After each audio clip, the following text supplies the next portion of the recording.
Do you wanna know? Assalamualaikum warahmatullahi wabarakatuh. Apa kabarnya teman-teman pada hari ini? Insya Allah semuanya dalam keadaan sehat walafiat. Amin. Pada pertemuan kali ini kita akan belajar mengenai kepedulian terhadap kebersihan dan jenis-jenis usaha ekonomi masyarakat. Indonesia dikatakan sebagai paru-paru dunia karena di Indonesia terdapat hutan yang sangat luas. Namun, sayangnya hutan semakin berkurang akibat kebakaran atau penebangan pohon di hutan secara liar. Kita dapat berperan serta untuk mengembalikan paru-paru dunia dengan cara menanam pohon. Nah, menanam pohon diperingati tanggal 28 November. Menanam pohon dapat dilakukan di lingkungan tempat tinggal.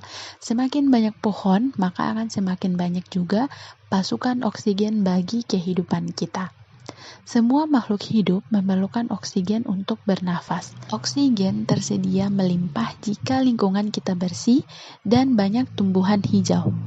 Menciptakan lingkungan bersih dan banyak tumbuhan hijau menjadi tanggung jawab kita semua sebagai warga masyarakat. Materi yang pertama Ustazah bahas mengenai pengertian tanggung jawab. Tanggung jawab merupakan sikap terpuji yang hendaknya dimiliki setiap individu.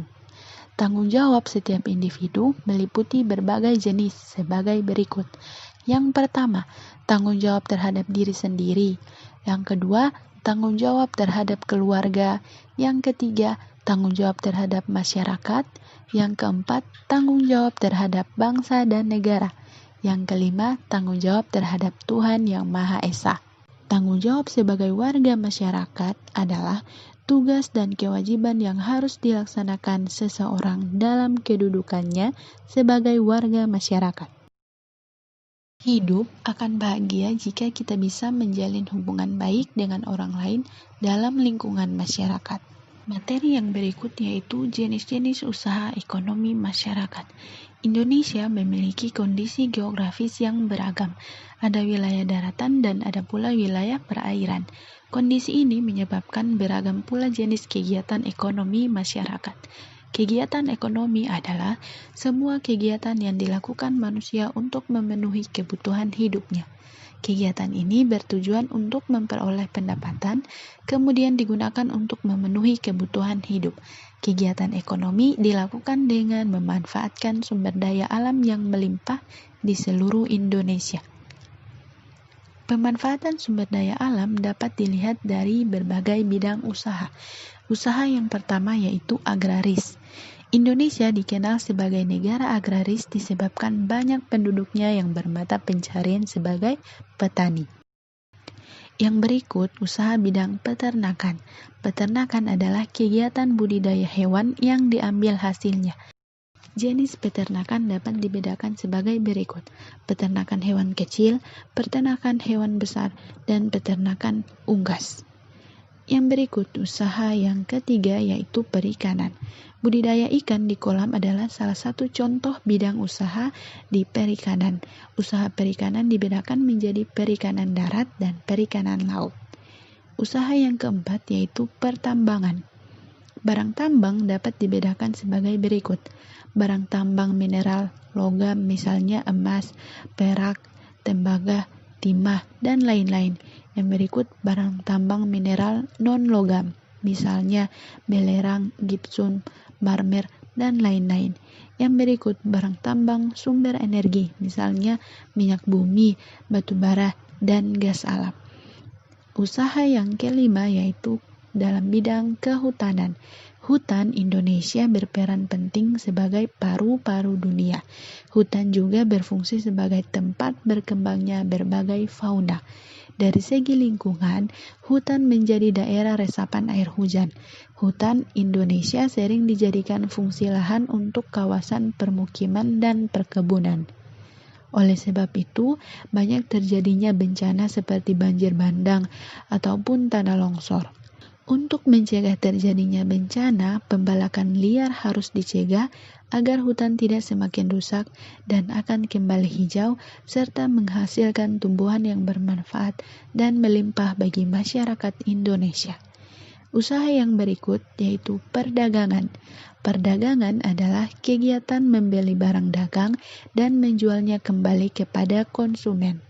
Kegiatan perdagangan tidak hanya mencakup satu daerah atau satu negara, akan tetapi kegiatan perdagangan dapat dilakukan antar negara. Secara ekonomi, kegiatan perdagangan antar negara ditandai dengan ekspor dan impor. Ekspor adalah usaha menjual barang dari dalam negeri ke pasar luar negeri, sedangkan impor adalah usaha memasukkan barang dari negara lain ke pasar dalam negeri. Usaha bidang yang ketujuh yaitu perindustrian. Perindustrian adalah kegiatan mengubah bahan mentah menjadi barang setengah jadi atau barang jadi. Usaha industri dapat dikelompokkan menjadi industri rumah tangga, industri sedang, dan industri besar. Nah, setelah kita mempelajari kegiatan ekonomi masyarakat, kita akan membahas lebih dalam kegiatan ekonomi atau jenis usaha dalam bidang jasa.